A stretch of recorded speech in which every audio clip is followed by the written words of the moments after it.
Coupe transversale, le char Panther OSFG. Que ce soit au cœur de la nature sauvage ou sur les champs de bataille de la Seconde Guerre mondiale, il vaut mieux se méfier des grands félins. L'un des chars les plus légendaires de ce conflit était le Panzer V Panther allemand, un véhicule qui semait la terreur parmi les alliés qui l'affrontaient.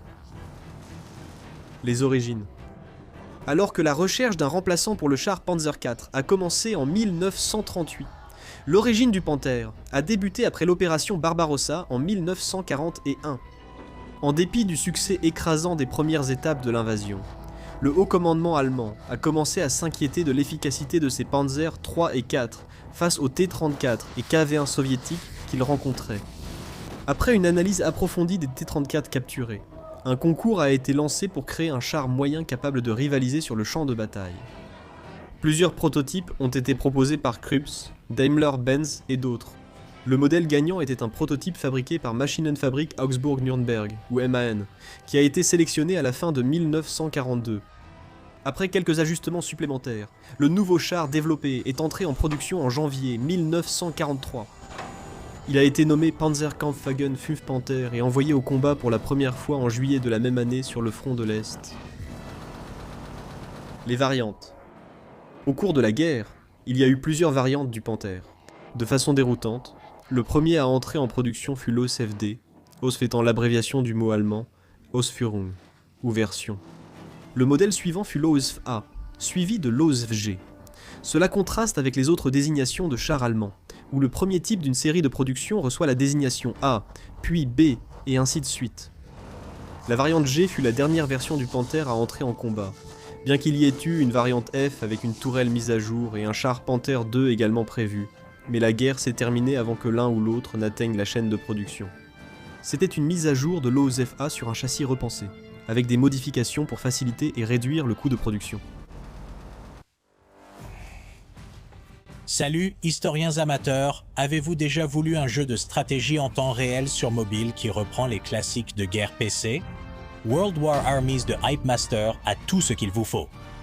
S'inspirant de jeux légendaires comme Command & Conquer, World War Armies propose des véhicules et de l'infanterie authentique de la Seconde Guerre mondiale, vous permettant d'affiner vos tactiques de combat tout en admirant ses superbes graphismes en 3 dimensions. Choisissez votre camp parmi les grandes puissances du jeu, les États-Unis, l'Allemagne ou l'URSS. Chaque nation dispose de plus de 20 unités uniques à votre disposition, allant des chars puissants aux ingénieurs spécialisés, lance-flammes et Jäger. La stratégie ne s'arrête pas là. Chaque nation a aussi des généraux uniques dotés de capacités spéciales pouvant influencer la bataille. Votre général peut être votre meilleur atout pour lancer des frappes aériennes ou augmenter les ressources. La diversité des champs de bataille est assurée.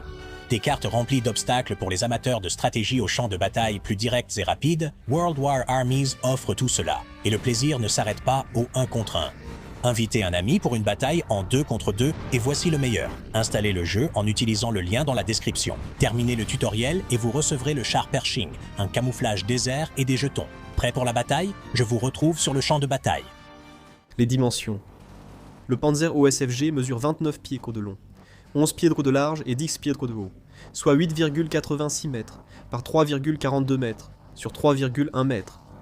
Le poids du Panther est de 45 tonnes métriques, légèrement plus lourd que la variante D, mais encore nettement plus léger que le Tiger, qui pesait 54 tonnes. Le Panther était une alternative plus petite et plus maniable à la série des chars Tiger, et était classé par le haut commandement allemand comme un char moyen. Équipage. Comme toutes les versions du Panther, l'OSFG avait un équipage de 5 hommes, un commandant, un conducteur, un tireur, un chargeur et un opérateur radio qui était aussi mitrailleur. Le commandant se trouvait dans une coupole à l'arrière de la tourelle, derrière le tireur et le chargeur. Le conducteur était assis plus bas dans la caisse, du côté gauche du véhicule. À sa droite se trouvait l'opérateur radio. Avant, le conducteur observait l'extérieur via une fente blindée découpée dans la caisse. Afin de pallier ce point faible évident, l'ouverture a été remplacée par un unique périscope orientable. Cela avait en plus l'avantage de simplifier le processus de production. Armement. Le canon principal du Panzer OSFG, comme des autres variantes, était un canon de 75 mm à haute vitesse initiale. Bien qu'il ait le même calibre que le canon principal du M4 Sherman, il offre une vitesse initiale bien supérieure, grâce à une charge de poudre plus forte et un canon plus long. Le canon principal du Panther avait une excellente capacité de pénétration contre les chars alliés. La version OSFG transportait 82 obus pour le canon principal, soit légèrement plus que les 79 des versions précédentes. Le second armement du Panther était constitué d'une paire de mitrailleuses MG-34 de 7,92 mm. L'une était située dans la tourelle, coaxiale au canon principal. La seconde était placée à l'avant de la caisse et utilisée par l'opérateur radio. Le blindage. La version AOSFG, comme toutes les versions du Panther, utilisait un blindage incliné, appelé Glacis, qui s'inspirait des études menées sur le T-34 soviétique. Cette caractéristique améliorait la protection tout en allégeant le poids. Pour l'alléger davantage, les côtés et l'arrière avaient un blindage plus fin que l'avant.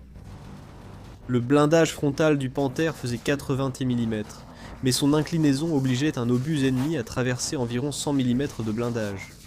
Ce que de nombreux canons alliés, en particulier le canon de 75 mm du M4 Sherman, avaient du mal à accomplir. Les flancs et l'arrière du Panther étaient pas plus fins, avec une épaisseur de 45 mm, et le dessus du char était relativement mince, à 30 mm. À cause du blindage frontal épais et des flancs vulnérables, les équipages alliés tentèrent de contourner le Panther pour le détruire. L'OSFG avait aussi un blindage latéral de panier plus épais que les versions précédentes, protégeant le haut des chenilles et la suspension. Moteur et carburant. Le Panther OSFG était propulsé par un moteur à essence Maybach V12 refroidi par eau, capable de développer 600 chevaux.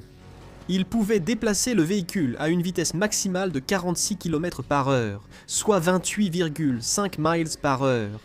La capacité de carburant était de 730 litres, soit 190 gallons, ce qui donnait au Panther une autonomie opérationnelle d'environ 200 km ou 124 miles. Le Panther OSFG était équipé d'une transmission ZF AK7200. Cela permettait 7 vitesses en avant et une en marche arrière. La production.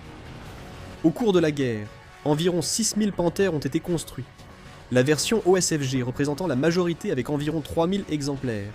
Ils ont été produits par plusieurs fabricants, principalement Maschinenfabrik Augsburg-Nürnberg, mais aussi Maschinenfabrik Niedersachsen-Hanovre et Daimler-Benz. Vision nocturne. Un certain nombre de Panthers OSFG étaient équipés du dispositif de pointe FG 1250 Sperber, ou épervier, un viseur infrarouge de combat nocturne. Ce dispositif se trouvait dans la coupole du commandant, relié à un convertisseur d'image et à une machine détectant l'élévation du canon principal. Cela donnait au commandant une vision nocturne limitée jusqu'à 600 mètres, bien que seul le commandant disposait de cette capacité, le reste de l'équipage dépendant de ses ordres. Le nombre d'exemplaires dotés de cette technologie est incertain, les estimations allant d'une vingtaine à plus de 50. En janvier 1945, tous les Panthers devaient être équipés de cette fonctionnalité, mais on ignore si cela a été fait. Défaut. Malgré ses avantages, le Panther n'était pas sans défaut. Comme la plupart des chars allemands, ils étaient beaucoup plus complexes et moins fiables que leurs homologues alliés. Le principal défaut était lié au système de chenilles et de suspension. Comme beaucoup de chars allemands, le Panther avait 18 galets de roulement entrelacés. Cette configuration donnait au char une meilleure mobilité et une répartition du poids plus uniforme, mais augmentait la complexité. Pour réparer le système de suspension, il fallait retirer plusieurs roues superposées, afin d'accéder aux mécanismes internes. Une tâche complexe et chronophage, surtout en zone de guerre. De nombreuses premières variantes du Panther ont eu des problèmes de moteur et de transmission, causant de nombreuses pannes mécaniques. Avec la création de la version OSFG, beaucoup de ces problèmes ont été atténués, mais le Panther souffrait tout de même d'une fiabilité réduite par rapport à ses homologues alliés. Un autre défaut concernait le blindage du Panther.